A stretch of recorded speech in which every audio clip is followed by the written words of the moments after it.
got some. It's better than ever. Baby! Yes, girl!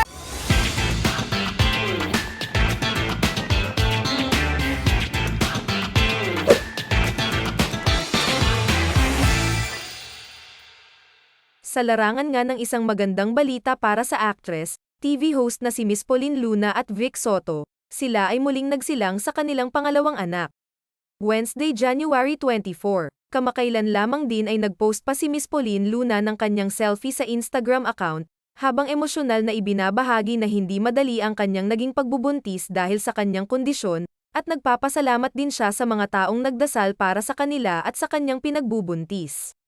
Siya ay labis din naging sentimental sa kuhang ito at sa kanyang caption. To my dear Tali, I know this is something new and things might be a little different, but know that you will always be mommy's first. It was just you and me for 6 years, and you have taught me so much, anak. Maybe you would think that oftentimes you needed your mom, but it was really me who needed you most of the time.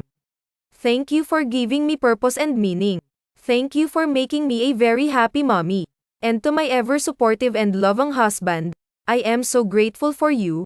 I look at you now as I type these words and my heart is just filled with love and gratitude.